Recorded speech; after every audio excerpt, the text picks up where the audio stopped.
भगवान श्री कृष्ण कहते हैं कि घर की ये 5 चीज दूसरों को देने से भयंकर गरीबी आती है। नंबर 1, पत्नी के गहने।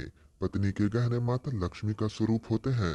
गहनों से सजी स्त्री लक्ष्मी जी का रूप लगती हैं।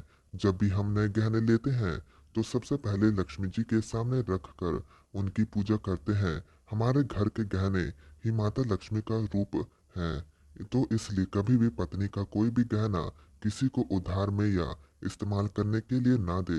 खासकर नई सुहागन का मंगल सूत्र और पायल तो भूल कर भी ना दे। इससे घर की बरकत और खुशियों व सुख समृद्धि उन गहनों के साथ ही चला जाता है। नंबर 2, झाड़ू। हम सभी जानते हैं कि झाड़ू घर में सफाई के काम आता है, जो कि घर के नेगेटिव या नकारात्मक ऊर्जा को घर से बाहर धकेलता है। इसलिए झाड़ू स्वयं माँ लक्ष्मी का ही प्रतीक माना जाता है। तो ध्यान रखें कि किसी को भी अपने घर का झाड़ू इस्तेमाल करने के लिए ना दे। इससे आपके घर की सुख समृद्धि पर बहुत बुरा असर पड़ेगा।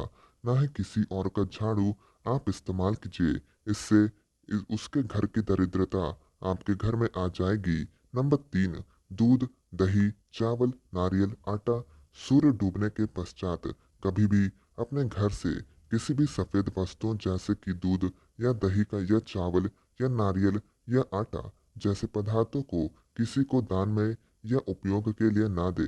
अगर आपको देना ही है तो आप बाजार से खरीद कर दे दीजिए, लेकिन कभी भी अपने रसोई घर से मत दीजिए। इससे आपकी सुख समृद्धि पर असर पड़ेगा, क्योंकि सफेद चीजों को बहुत जल्दी नजर लगती है।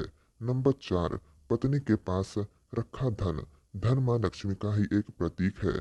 हमें कभी भी ऐसा कुछ नहीं करना चाहिए कि जिससे माँ लक्ष्मी निराश हो और उनकी कृपा हम पर कम हो जाए। जुड़ा हुआ पैसा किसी को उधार मत दीजिए। इससे आपके घर की सुख समृद्धि भी उसके साथ ही चली जाएगी।